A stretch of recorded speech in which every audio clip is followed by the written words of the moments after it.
Nós vamos ler primeiramente um dos versículos de Marcos, capítulo 3, e depois a gente vai fazer um pequeno salto ainda dentro desse capítulo, para lermos mais um trecho. E o contexto aqui vai falando sobre uma multidão que estava seguindo ao Senhor Jesus. Leamos agora Marcos, capítulo 3, verso 21. Está escrito: E quando os parentes de Jesus ouviram isto, sobre a multidão, saíram para o prender, porque diziam: está fora de si. E agora, no verso 31, nisto, chegaram sua mãe e seus irmãos e, tendo ficado do lado de fora, mandaram chamá-lo. Muita gente estava assentada ao redor dele e lhe disseram: olha, tua mãe, teus irmãos e irmãs estão lá fora à tua procura. Então ele lhes respondeu dizendo: quem é minha mãe e meus irmãos? E, correndo olhar pelos que estavam assentados ao redor, disse: eis minha mãe e meus irmãos. Portanto, qualquer que fizer a vontade de Deus, esse é meu irmão, irmã e mãe. Amém. Até aqui a leitura da palavra de Deus. Oremos mais uma vez. Senhor nosso Deus e nosso Pai celestial, agradecemos por esta manhã, na qual estamos reunidos como igreja ao redor da sua palavra, mais preciosa que o ouro, mais desejável que o mel. Ó Deus, continue a santificar a sua igreja, a tua palavra que é a verdade. Pedimos isso, ó Deus, edifica-nos, ensina-nos sobre a sua vontade, dá-nos clareza sobre aquilo que agrada ao Senhor. Continue, ó Deus, a embelezar esta igreja, a noiva para o seu filho. Pedimos essas coisas em nome dele. Amém. Os irmãos podem se assentar.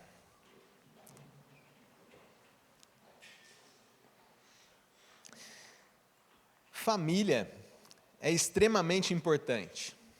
A gente tem percebido isso, obviamente, ao longo de diversos estudos em nossas escolas bíblicas dominicais, mas a importância da família pode ser percebida já também desde as pequenas coisas. Você que pôde conviver com os seus pais, pode se lembrar, por exemplo, da importância da provisão que recebeu da parte deles, do ensino, da repreensão e da correção. Família é importante. Aqueles que têm irmãos puderam crescer juntos, brincar, se divertir, compartilhar histórias. Sim, pequenas coisas, mas também importantes. Você, agora depois de adulto, casado, pode desfrutar de uma vida a dois com seu cônjuge. Pode, tendo filhos, você mesmo agora prover, educar, corrigir. Família é extremamente importante. Percebemos isso até nas pequenas coisas. Mas, como veremos hoje, existe outra família de grande valor para o Senhor, e a família da fé. Então, ainda que você possa não ter desfrutado em algum nível de família, com seus pais presentes, ou irmãos, se você não tiver desfrutado disso, sendo crente, certamente você não vai ficar de fora da família da fé, a família de Deus. E nós vamos ouvir nesta manhã sobre esse assunto, seguindo aqui o tema da nossa escola bíblica dominical, que fala sobre teologia bíblica da família.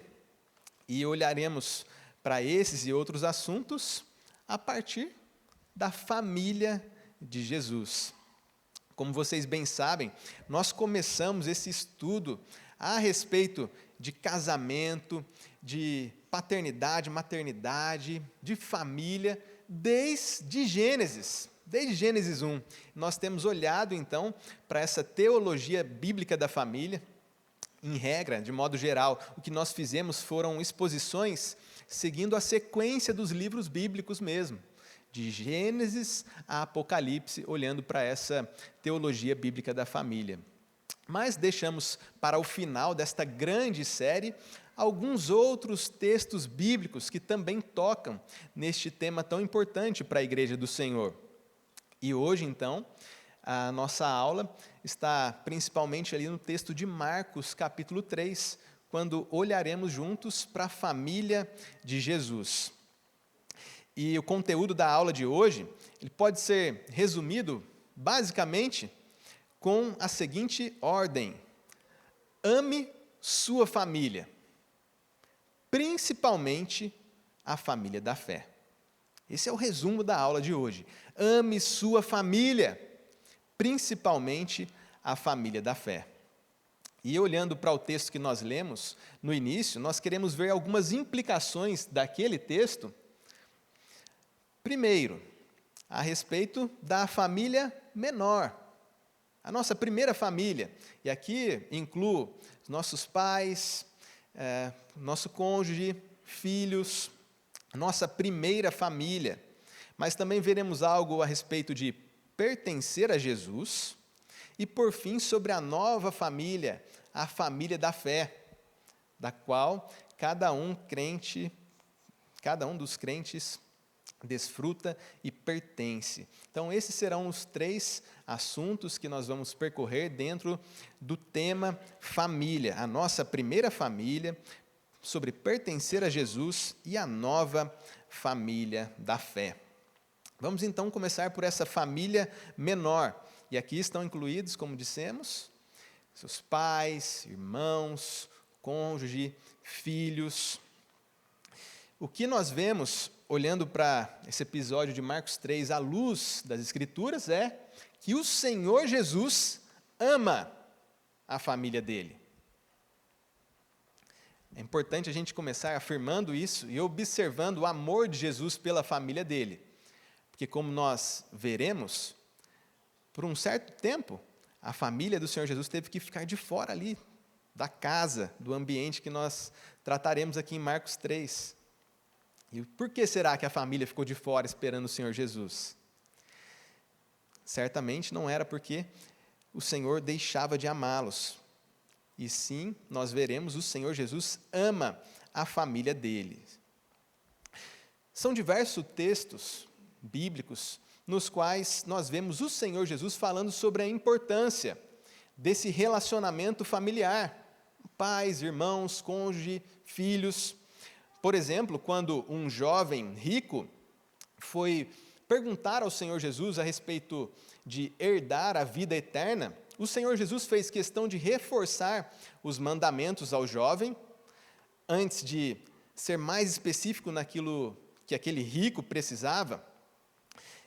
O Senhor Jesus, ele disse que o jovem deveria obedecer aos mandamentos, não matar, não adulterar, não furtar, não dizer falso testemunho, e devia ainda a honra ao próprio pai e à própria mãe.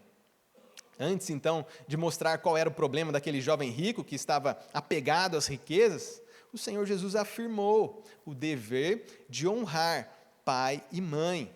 E o próprio Senhor Jesus, perfeito, santo, ele mesmo honrou os seus pais. O Senhor Jesus ama a família dele. E tem outro episódio também que mostra o Senhor Jesus dando instruções a respeito dessa primeira família aí, pais, irmãos, cônjuges, especialmente sobre os pais. Quando ele estava diante de alguns mestres da lei, ele acusou esses mestres justamente porque estavam abandonando os cuidados devidos a essa família menor. O Senhor Jesus disse a esses mestres da lei: jeitosamente rejeitais o preceito de Deus. Isso porque eles estavam guardando uma tradição. E o que o Senhor Jesus afirmou é que Moisés disse: honra teu pai e tua mãe. E lembrou ainda da pena: quem maldisser a seu pai ou sua mãe seja punido de morte. Isso está em Marcos, capítulo 7, versos 9 e 10. O Senhor Jesus afirmou o dever de honrar pai e mãe, fez isso de modo positivo, afirmando esse dever, e ele mesmo fez questão de mostrar aos homens pecadores quando esses homens estavam falhando nesse ponto. E olha que esses pecadores aqui estavam arrumando uma forma de dizer que estavam descuidando dos seus pais para obedecer a Deus. Esse é aquele trecho em que os fariseus tinham uma oferta, poderiam cuidar de seus pais, mas diziam que estavam ofertando a Deus e deixando os pais de lado. Que tensão, não? A família não pode ser abandonada com uma desculpa de estarmos obedecendo a Deus.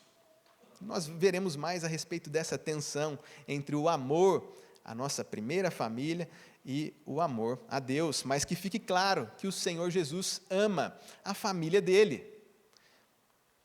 Cena importantíssima a respeito disso é lá no momento da crucificação do nosso Senhor. Diante das agonias da cruz, o Senhor Jesus ali sofrendo. Há um episódio, dentre tudo aquilo que é narrado na cruz, no qual o Senhor Jesus ele olha para sua mãe e para o discípulo amado, João. E qual é a preocupação do Senhor Jesus ali?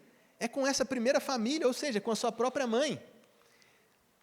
O Senhor Jesus, vendo sua mãe e junto a ela, o discípulo amado, ele disse: mulher, eis aí teu filho.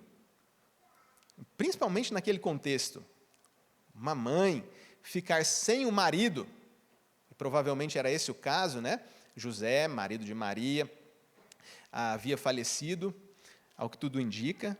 Agora o Senhor Jesus sendo crucificado e a preocupação, amor, honra do nosso Senhor Jesus em relação à sua mãe. Mulher, eis aí teu filho. João, em outras palavras, cuide dela, eis aí tua mãe. E, uma vez que nós estamos perto de uma população católica, vale a gente lembrar, né? Esse não é um texto sobre a adoração a Maria, obviamente, é sobre as necessidades dela. É o contrário do que alguns possam pensar.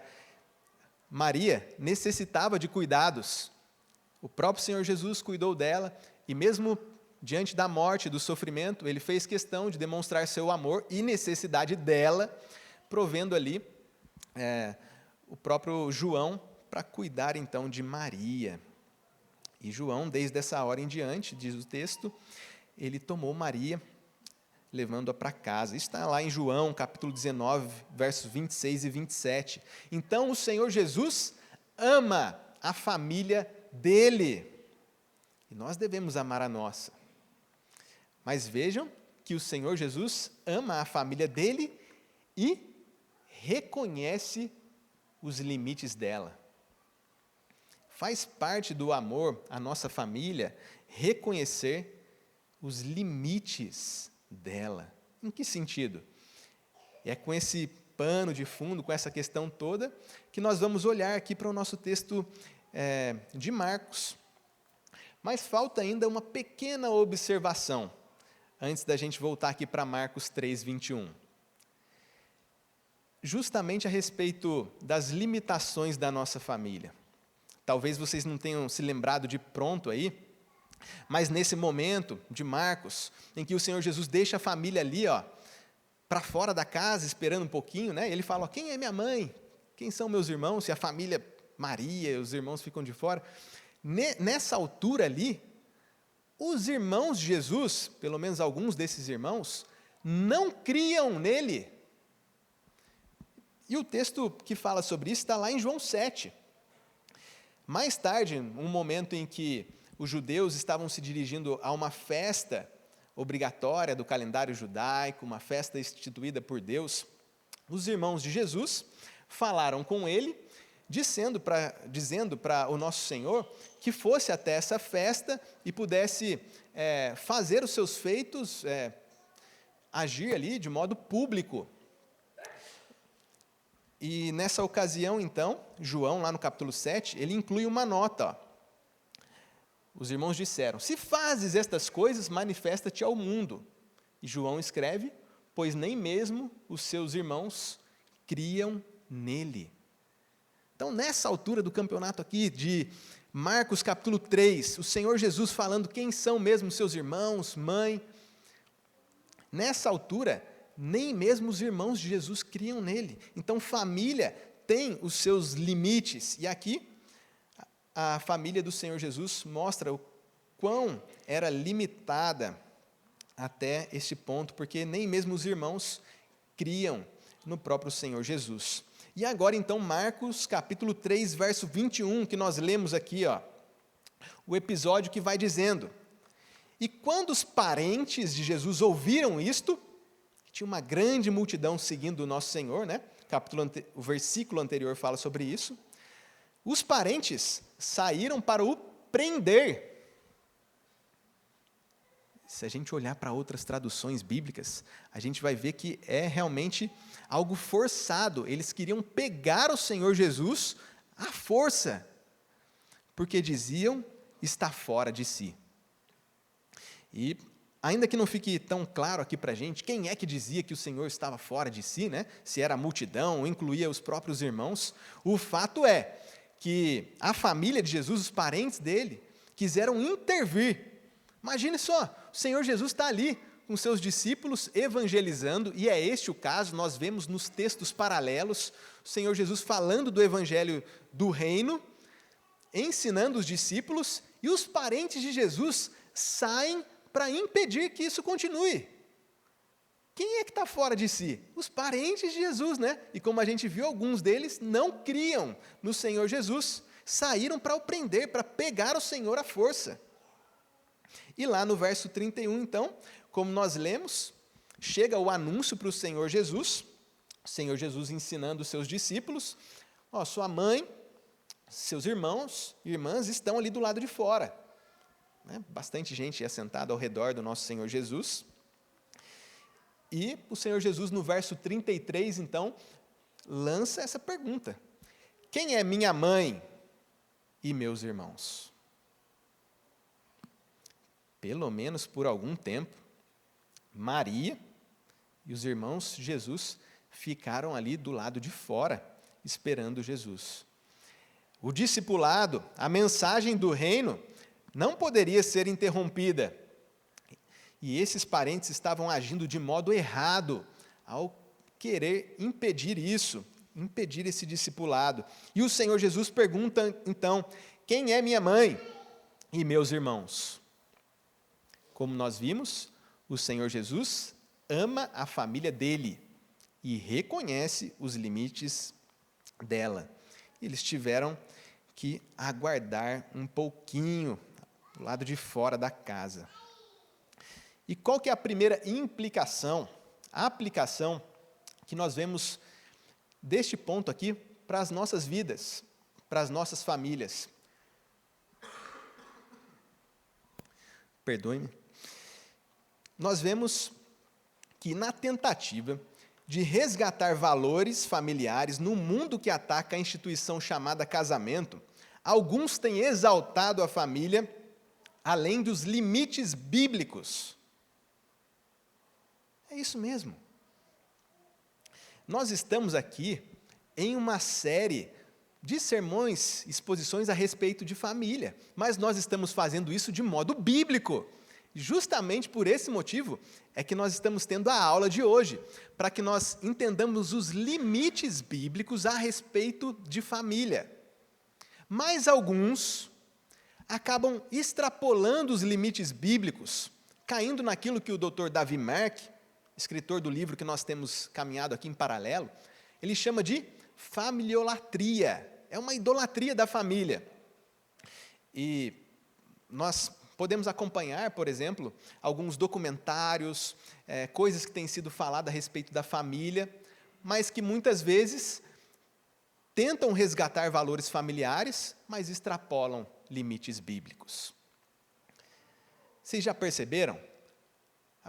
Talvez até os vizinhos de vocês, pessoas que trabalham com vocês, estão olhando ao nosso redor e notando, olha, as coisas estão muito feias para as famílias hoje em dia. As ideologias e tantas outras coisas deixam Os pais, os maridos, sem os seus devidos papéis, as mulheres, mães, igualmente sem os devidos papéis, famílias fragmentadas, e por diversos motivos, a instituição chamada família, o casamento, está sendo destruído. E em muitos casos, intencionalmente, famílias estão se desfazendo. E até descrentes, pela graça de Deus, têm percebido isso. Mas, às vezes, na tentativa de resgatar valores familiares, extrapolam limites bíblicos, exaltando a família para além de uma posição que a própria Bíblia, o próprio Deus, define para a família. E como nós vimos aqui, os parentes de Jesus estavam bem errados nesse episódio. Então, devia mesmo existir ali uma cerca protetora. A família vai até aqui, e daqui não caminha mais. Então, família dentro dos limites bíblicos. E são vários os textos bíblicos que falam sobre isso, os limites da família, principalmente quando comparados à preciosidade do Senhor Jesus Cristo, à prioridade que deve ser dada ao reino, ao evangelho. Vejam o que o pastor John Piper reuniu a respeito de assuntos bíblicos sobre esses limites da família. Ele disse: Jesus afirma que talvez precisemos deixá-los, tê-los como nossos inimigos, amá-los menos do que amamos a Jesus e possivelmente não estar presentes em seus funerais. Existem limites bíblicos para a família. Família tão valiosa, importante, extremamente importante. Mas nós não somos idólatras da família, dos pecadores que muitas vezes compõem essas famílias, e descrentes, como era o caso aqui dos irmãos de Jesus, não criam nele. Então, talvez precisemos deixá-los. O próprio livro de Marcos fala sobre isso. Quando Jesus apresenta uma promessa ali, que ninguém tivesse deixado pai, mãe, irmãos, casa, por amor de Cristo e do Evangelho, não deixaria de receber ali 100 vezes mais. Então, os discípulos de Jesus que deixaram família, receberiam 100 vezes mais. Em alguns casos, serão nossos inimigos. Lembram-se do que o Senhor Jesus disse? Os inimigos do homem serão os da sua própria casa. Claro, não por nossa culpa, e a gente vai comentar um pouquinho a respeito disso. No que depender de nós, nós devemos ter paz com todos, até mesmo com os descrentes. Mas quando o Evangelho vem, é como essa espada. E, em alguns casos, pai fica contra filho, os filhos contra os seus pais, e famílias são desfeitas, não por culpa dos crentes, por culpa dos próprios pecadores. E, em alguns casos, então, os limites da família são vistos, porque eles serão os nossos próprios inimigos, os da nossa própria casa. Devemos também amá-los menos do que amamos a Jesus. Se alguém amar pai e mãe mais do que a mim, não é digno de mim. Vejam, quando a família descrente coloca você em uma situação complicada do tipo, ou Jesus ou eu. E depois de esclarecer todas as questões envolvidas, o familiar permanece rebelde a Cristo. O que o Senhor Jesus disse é: quem amar pai ou mãe mais do que a mim, não é digno de mim. Então, existem limites bíblicos para a família. Possivelmente, não estar presentes em seus funerais, coisas que o Senhor Jesus mesmo disse. Em algum momento, quando alguns queriam segui-lo, e disseram: deixa-me primeiro sepultar os meus pais. Que o Senhor Jesus disse: deixe que os mortos sepultem os seus mortos. Por quê? Naquela ocasião, uma situação urgente. O Evangelho precisava ser pregado. E não pense que isso é coisa tão distante assim, né, de nós. Certa vez, e a primeira, e eu quero que seja a primeira de muitas, né? Mas eu pude fazer uma viagem missionária aqui, com a igreja mesmo.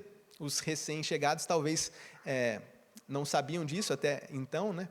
Mas eu participei de uma viagem missionária aqui com irmãos amados da nossa igreja local. Fomos lá para o Amazonas e uma coisa que talvez possa parecer simples para alguns, mas nós ficamos incomunicáveis lá, distante, né? Muito longe. Fomos levar o evangelho aos ribeirinhos. Então, incomunicáveis, em algum ou em outro momento a gente tinha sinal de celular, mas o fato é que quando estivemos lá e sem esse acesso ao celular, algo bem trágico aconteceu, e na minha própria família. Quando nós tivemos novamente o acesso ao celular, estava lá mensagem, grupo familiar da minha esposa, a tia, a avó dela, morreu. E nós não pudemos estar presentes no funeral dela, nem sequer soubemos a tempo. E alguns, então, quando olham para essas coisas que envolvem o reino de Deus,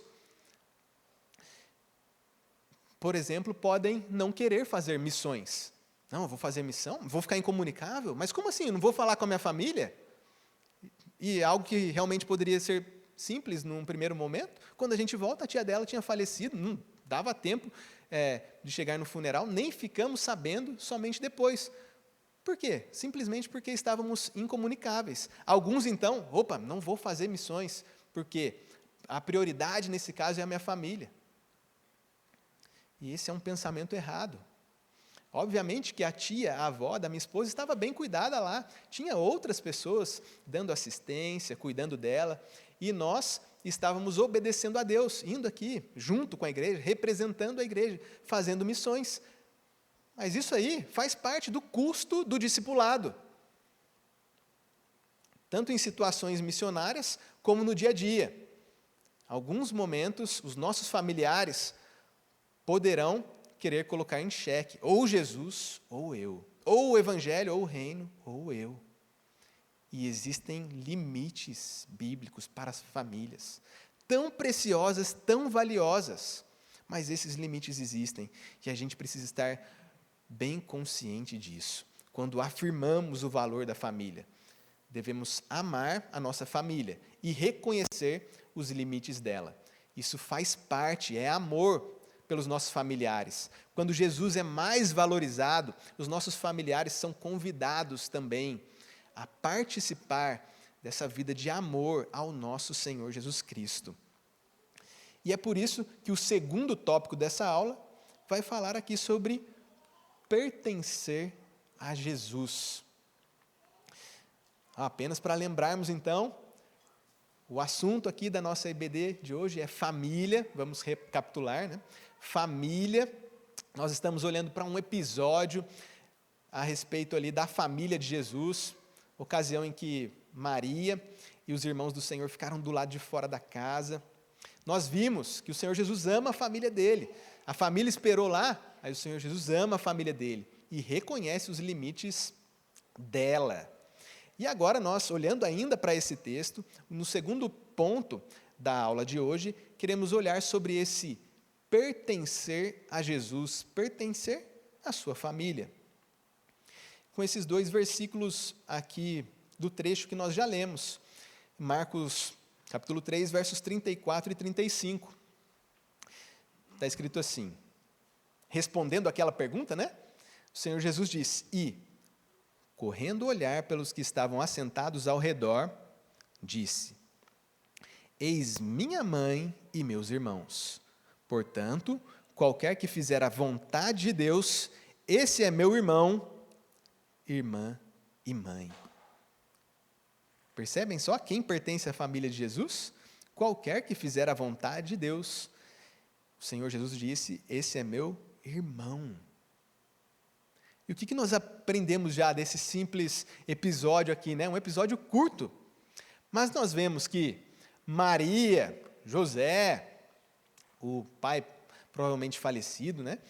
Tiago e outros membros da família terrena de Jesus não são mais especiais para ele do que os demais discípulos. A questão toda ali não era o parentesco dos irmãos, da mãe. Essa não era a coisa mais importante.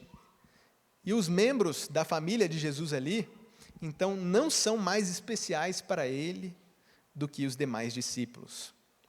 E no contexto aqui que a gente vive também, né? Uma cidade vizinha a muitas práticas dos católicos, isso precisa ficar bem claro, que num momento Maria teve que esperar ali. E o que é observado nela é justamente a fé daquela mulher, considerada bem-aventurada porque creu em Cristo e não por algum valor intrínseco. Eles não são mais especiais para o Senhor Jesus do que os demais discípulos. O Senhor Jesus fala que aqueles que são seus parentes são os que fazem a vontade de Deus. Talvez vocês perguntem, né? Nós estamos falando aqui sobre família da fé, sobre confiar em Cristo e pertencer à família de Jesus. E agora o Senhor Jesus falou que os irmãos dele são aqueles que fazem a vontade de Deus. Mas será que ele está falando de salvação pelas obras, então? De novo, aquela história católica, né? Será que ele está falando de, como que eu pertenço a Deus? Eu tenho que obedecer aos mandamentos para pertencer a Deus. Não é esse o caso. O Senhor Jesus, por assim dizer, está descrevendo uma árvore pelos seus frutos. Não foi assim mesmo que o Senhor Jesus disse? Toda árvore boa produz bons frutos, porém a árvore má produz frutos maus. E no mesmo capítulo, lá em Mateus 7, isso é dito no verso 17, quando a gente continua no verso 21, fala sobre aquele que faz a vontade do Pai Celestial.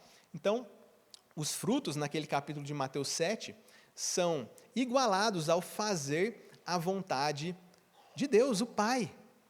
Então, a nossa obediência, o fazer a vontade de Deus é o fruto.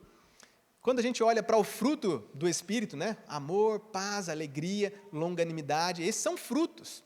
Nós não passamos a pertencer a Jesus, nós não passamos a ter o Espírito porque fazemos algo, mas é justamente porque pertencemos a Jesus, porque temos o Espírito que nós frutificamos, que nós fazemos a vontade de Deus. Então o Senhor Jesus ele está como que descrevendo uma árvore, olhando para os seus frutos. Mas a obediência é fruto de quem tem o Espírito, é a obediência que procede da fé. Esse é o caso aqui então, aqueles que são os parentes de Jesus, são esses que fazem a vontade de Deus, são aqueles que têm o Espírito, que creram em Cristo e que agora frutificam, obedecendo ao Pai Celestial. Nós vemos, a respeito desses familiares, então, dessa nova família de Jesus, também quando João escreve a esse respeito. João disse o seguinte: a todos quantos o receberam Jesus, deu-lhes o poder de serem feitos filhos de Deus, a saber, os que creem no seu nome. Então, aqueles que foram feitos filhos de Deus, são irmãos de Jesus, né? Quem é? Minha mãe, meu irmão, são os que receberam Jesus, que creram no seu nome. E o verdadeiro parentesco, então, com o Senhor Jesus, é justamente experimentado ao receber, ao crer, ao ser feito filho de Deus. E não simplesmente por nascer em uma família específica. Lembram-se dos irmãos de Jesus, né? Que até aquela altura não criam nele. Mas quando eles foram feitos filhos de Deus, quando eles receberam Jesus crendo nele, aí sim passaram a fazer parte dessa família, a família de Jesus, a família da fé. O que nós aprendemos com isso? Que pertencer a uma família específica não é suficiente. Os que pertencem a Jesus fazem a vontade de Deus, evidenciando crer em Cristo. Nós estamos aqui em uma série de ensinos bíblicos a respeito de família. E talvez você, cônjuge aí, tenha pensado, né? Nossa, puxa, a minha esposa está frutificando bastante, né? Pensando na questão dos frutos, mas ela é outra pessoa, realmente está aprendendo com os ensinos bíblicos e tal, e você está muito feliz com sua esposa. Talvez olhando para os seus filhos, né?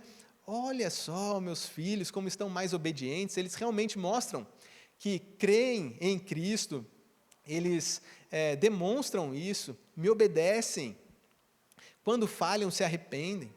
Mas vejam, pertencer a uma família específica não é suficiente.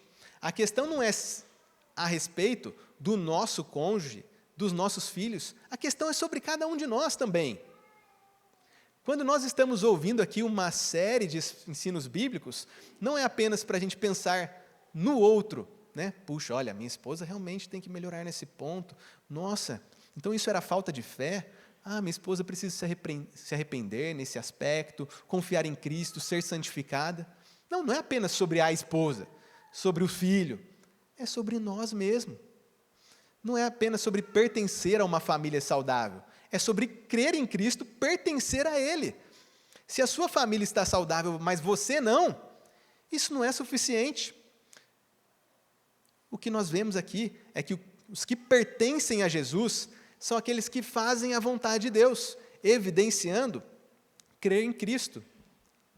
Então, cada um de nós aqui deve se arrepender, crer em Cristo e dar evidências disso dentro de casa, dentro do nosso lar. Não basta pertencer a uma família saudável, nós mesmos precisamos ser saudáveis, ou seja, arrepender-nos, crer em Cristo, pertencer a Ele e dar evidências de que obedecemos a Deus, que fazemos a vontade de Deus. Então, esses são os que pertencem a Jesus, os que creem nele e que mostram isso fazendo a vontade de Deus. E isso nos leva ao nosso terceiro ponto, sobre a nova família da fé. Nós já vimos aqui sobre a primeira família. Incluímos nessa nomenclatura aí os nossos pais, os nossos irmãos, cônjuges, filhos, então a nossa primeira família. Em alguns casos, essa nossa primeira família coincide com a família da fé. Nós temos aqui em nossa igreja famílias completas que congregam aqui. Então, são família de sangue por nascimento ali, por geração, mas também são a família da fé. Em casa estão sempre juntos, em seu culto doméstico. Então, em algumas famílias, a primeira família vai coincidir ali com a família da fé, mas em outros casos não, como a gente viu aqui, os irmãos de Jesus que não criam nele. Então, por isso a gente está fazendo essa distinção, a primeira família e essa nova família da fé. E o que realmente nos faz aqui em Cristo, uma família e verdadeiros discípulos dele, como nós vimos, é a fé evidenciada na obediência ao Pai Celestial. Então, são esses os irmãos de Jesus, esses que fazem a vontade de Deus. Nós já vimos essas duas coisas, então, no nosso primeiro ponto e no nosso segundo ponto. E agora nós chegamos, então, ao terceiro e último ponto do ensino de hoje, que é sobre a nova família da fé. Nós lemos aí no último versículo do nosso trecho, Marcos 3, no verso 35, nós lemos aqui sobre irmão, irmã e mãe. Quando nós somos unidos a Jesus e pertencemos a Ele, nós também somos unidos uns aos outros. Por isso, somos uma família, a família da fé. Quando a gente encontra aqui, se encontra aqui na igreja, a gente fala, graça e paz do Senhor, meu irmão. Isso não é jargão, não é um mero costume, uma mera tradição. Isso é uma realidade espiritual sendo experimentada aqui no nosso dia a dia. Porque fomos unidos a Cristo, nós estamos unidos uns aos outros. E por isso nos chamamos irmãos, o que de fato nós somos. Pertencemos a uma nova família, a nova família da fé. Quem é, então, minha mãe, meus irmãos? Aqueles que fazem a vontade de Deus. Esse vínculo, esse pertencimento ao Senhor Jesus nos une, somos uma nova família. Onde é que nós percebemos isso na Bíblia? Além de Marcos, capítulo 3, nós vemos lá em Romanos, capítulo 12, verso 10, Paulo dando ordens àquela igreja, dizendo: amai-vos cordialmente uns aos outros com amor fraternal, com amor de irmãos. Não tenham dúvida que os de fora, por exemplo, aquela primeira família, se está descrente, em algum momento ela vai ver: nossa, realmente, o meu parente, ele está indo bastante na escola bíblica, está indo bastante aos cultos, mas tem algo diferente lá, eles realmente se amam, né? Eu não paro de brigar aqui em casa. De certa forma, então, esse vai ser um testemunho bíblico também, você evidenciando para os seus familiares descrentes o seu amor e o seu vínculo com essa nova família, amando cada um dos seus irmãos aí com um amor fraternal. Essa é a linguagem bíblica, então, tratando do povo de Deus, tratando o povo como uma família. E uma implicação disso para nós é que nós não podemos ter a mentalidade de assistir a um sermão e não ter comunhão com a igreja. Já viram essa mentalidade? Você já se pegou pensando assim alguma vez? Primeiro que nós não assistimos sermão, nós participamos do culto. E essa questão de família do povo de Deus e de comunhão já está presente logo no culto. Quando a gente pensa nos sacramentos, o que tem ali? A comunhão do corpo de Cristo. E no texto que fala sobre a ceia, lá em 1 Coríntios, nós vemos Paulo dizendo: nós somos um só pão, um só corpo. Então é comunhão com Cristo e comunhão uns com os outros, no momento do culto. Não é assistir sermão, ver os sacramentos no sentido de assistir também, mas é de participar, de receber a palavra com fé, de participar dos sacramentos. Quando nós louvamos a Deus, nós estamos falando bem de Deus para o próprio Deus, mas ao mesmo tempo estamos também edificando o irmão que está do lado. A igreja cantando forte, louvando a Deus, o irmão que está do lado ali está sendo edificado também. Lá em Efésios fala sobre isso, sobre a igreja cantando, louvando a Deus reunida. Faz parte da edificação da igreja. Então, nós não assistimos a um culto, nós participamos do culto. E em relação à família, isso mostra a nossa comunhão entre irmãos. Mas comunhão também no pós-culto. Não é assistir um sermão e sair correndo apressadamente. Ou, quem sabe, sair até antes. Os avisos nem foram dados, talvez nem a bênção apostólica. Ah, não, hoje eu vou sair rápido, estou com pressa, não vou conversar hoje com ninguém. Essa não é a mentalidade bíblica que descreve o povo de Deus como família, como irmãos que se amam. Quando nós olhamos então aqui para a família de Jesus e para essa verdadeira família, nós vemos que faz parte da verdadeira família o ter comunhão. E esse termo que nós estamos usando de família de Deus, de família da fé, não são termos inventados por nós, são termos bíblicos mesmo. Vejam ali, Efésios 2, verso 19, quando diz, falando lá sobre os gentios, né, aqueles que não eram judeus, e os próprios judeus, dizendo agora que são concidadãos dos santos, e que sois da família de Deus. Essa é a linguagem bíblica. Não é o pastor que está querendo que você fique até mais tarde na igreja, por vontade própria. O pastor quer que você fique até mais tarde na igreja, justamente porque essa é a vontade de Deus. E por isso que nós incentivamos aqui, estejam com seus irmãos. Quando acaba o culto, né, aproveitem para desfrutar de comunhão. É família, a família de Deus, essa é a linguagem bíblica. Nós devemos ter prazer, então, em estarmos juntos como família.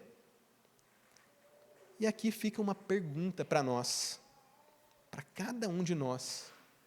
Você é sensível àqueles para quem a igreja é sua única família? Sabe quando a gente falou daquela primeira família? Nós incluímos lá os pais, né? Irmãos, cônjuge, filhos. Em alguns casos, a igreja aqui é a única família de pessoas. Por motivos diversos, de famílias fragmentadas, alguns de nós não puderam desfrutar desse cuidado do pai, de ter um irmão, não são casados, desfrutam da solteirice e têm essa missão de Deus de servir a Deus de modo mais integral, né? Mas família, então, dessas pessoas é a família da fé. Noutros casos, como a gente já observou aqui, os familiares são descrentes. E, meus irmãos, pensem só, nós amamos o Senhor Jesus, e Deus é o que nós mais amamos. Imagine alguns que chegam em casa e que os familiares são abertamente rebeldes em relação a Deus. Como que o ambiente fica muito mais difícil para essas pessoas? Dentro de casa, ou com os familiares que não amam a Cristo.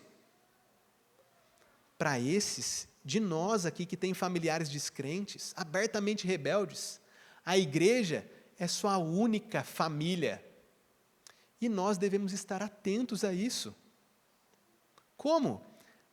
Estando juntos aqui no pós-culto, já dissemos isso, mas podemos pensar também em ocasiões festivas, convide um desses irmãos, para quem a igreja é sua única família. Dê atenção, são seus irmãos em Cristo. E nós falhamos nisso às vezes. Precisamos nos assentar, conversar, ouvir uns aos outros, especialmente sensíveis a esses, a quem a igreja é sua única família. Eles não têm com quem falar de Cristo em casa. Mas aqui tem a família da fé, devemos desfrutar disso, gastar um tempinho aqui.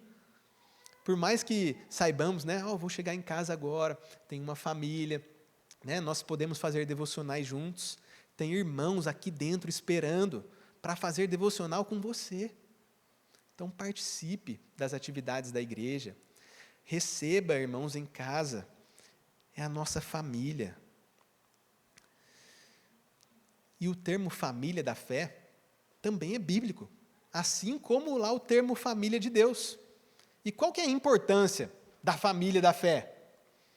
Lá em Gálatas 6,10 nós lemos o seguinte: por isso, enquanto tivermos oportunidade, façamos o bem a todos, mas principalmente aos da família da fé.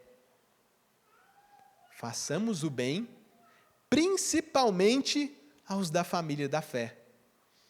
O contexto ali é a ideia de perseverar, né? Lá em Gálatas, de fazer o bem, está inclusive falando sobre o sustento pastoral daqueles que ensinam, que distribuem coisas espirituais para a igreja, né? E devem ser retribuídos. Mas é um texto, Gálatas 6,10, que se aplica quanto mais ao dia a dia da igreja. Façamos o bem, principalmente a família da fé. Essa é a importância e a prioridade da igreja. Lembram-se então aqui do episódio base, o Senhor Jesus com os seus discípulos, ensinando-os, e chegam lá os descrentes, irmãos de Jesus que eram descrentes até aquele ponto, né? Querem pegar Jesus à força, a notícia chega para o Senhor Jesus e ele pergunta: quem é minha mãe e meus irmãos? E os parentes de Jesus ficam ali de fora, um tempinho, esperando. Por quê? Façamos o bem, principalmente aos da família da fé. E o Senhor Jesus cuidando, então, desses que pertencem a Ele. Daí, o fato da gente ter resumido a aula dessa seguinte forma: ame sua família, principalmente a família da fé. Esse é o vínculo que nós temos em Cristo, e nós devemos priorizar a família da fé. Sim, olha aí mais uma implicação desse texto para nós. Estejam atentos à necessidade dos seus irmãos em Cristo e dê prioridade a eles. Estejam atentos. Atenção no seguinte sentido, de que algumas informações chegam até nós. Devemos perceber as necessidades dos nossos irmãos para supri-las. Somos uma família. E além ainda, devemos investigar, perguntar intencionalmente aos irmãos do que é que vocês têm precisado, perguntar aos outros que estão ali mais perto e dar prioridade aos nossos irmãos. É família da fé. Mas sabe um erro que muitos cometem? É justamente de desprezar a família de Deus. Vejam só essa observação. Famílias facilmente priorizam atividades familiares em vez do convívio da igreja, quando deveriam deixar todas as outras atividades para se reunir com a família de Deus, a igreja. Você já viu isso? Já se pegou nessa situação de famílias priorizando atividades familiares?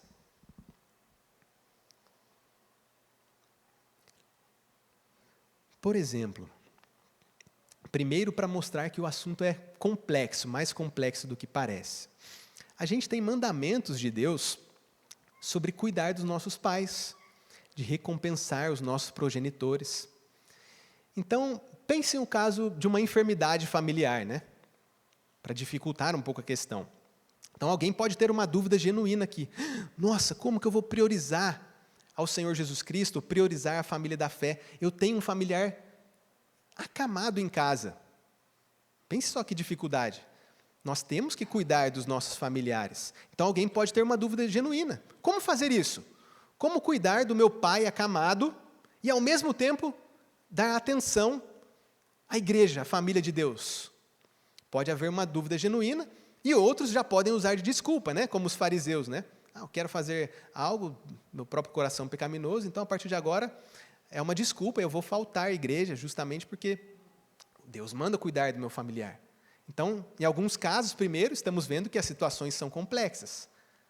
Mas é para isso que nós temos o próprio Deus que nos concede sabedoria, pastores para aconselhar, irmãos com quem também aprendermos. E em nossa própria igreja local, nós temos esse exemplo de um pai acamado e de um irmão em Cristo, de alguém que dá total atenção ao pai, pode perguntar ao pai, e que cuida de nós aqui, que nos pastoreia.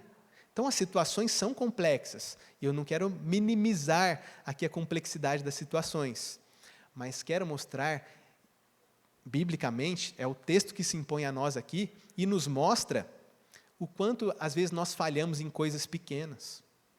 Então, do outro lado aqui, sem minimizar a situação, mas, irmãos, alguns trocam o convívio da igreja por um simples churrasco em família. Como assim? Não, por exemplo, fui convidado para um churrasco com a minha família. Churrasco? Mas é na hora da EBD, não dá para vir, porque a gente está preparando o almoço, né? Sabe, aquela carne quentinha ali, e não dá para vir na EBD, a churrasqueira tem que estar lá. Mas como assim churrasco com a família? Ah, pastor, mas o senhor não sabe, é o churrasco da Copa, esse ano é ano de Copa, né?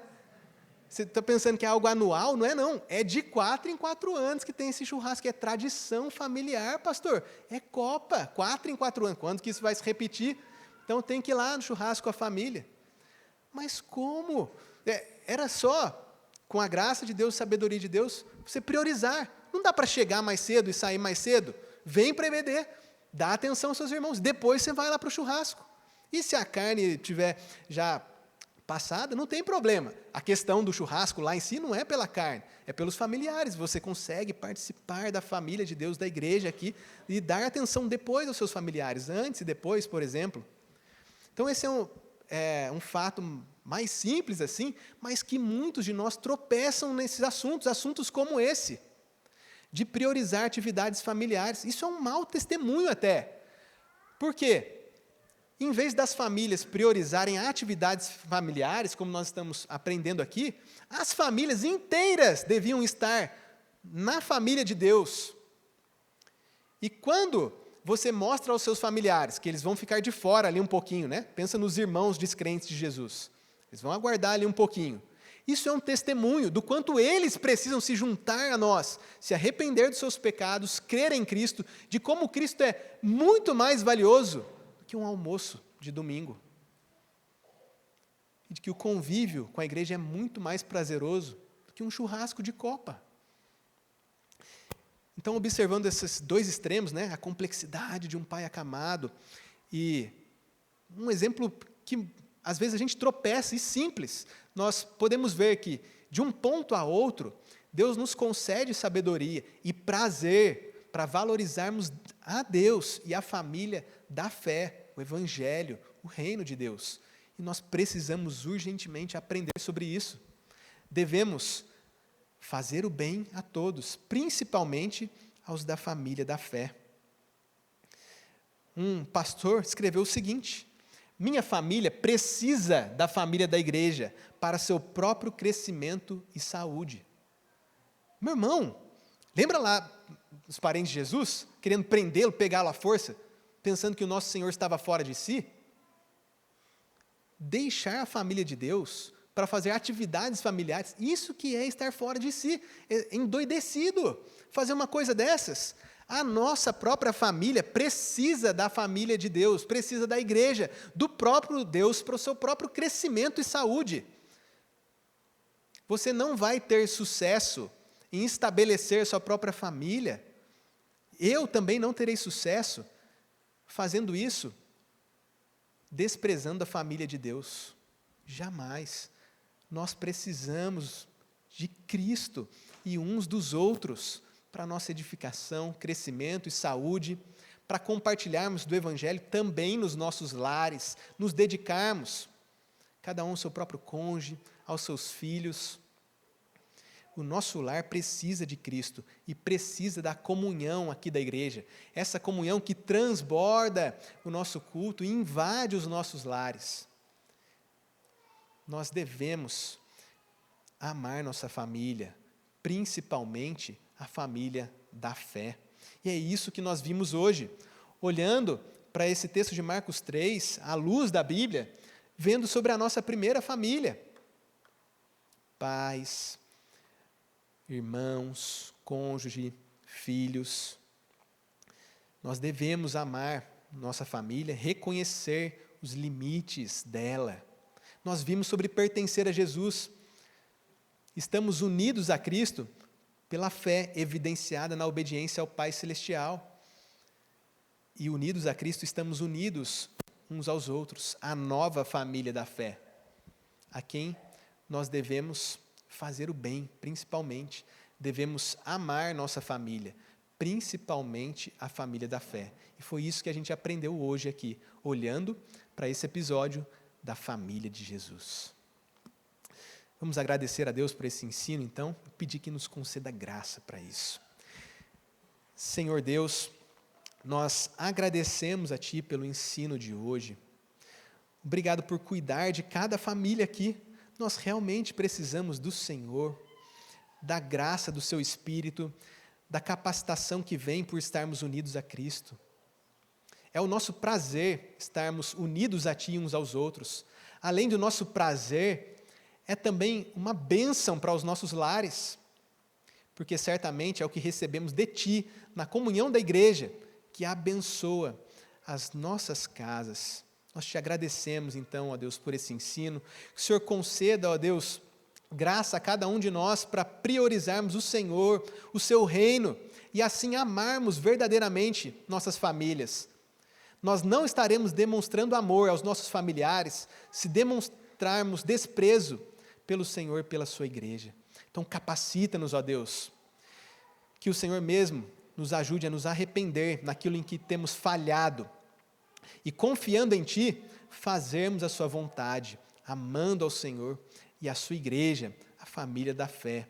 É em Cristo Jesus que nós oramos. Amém.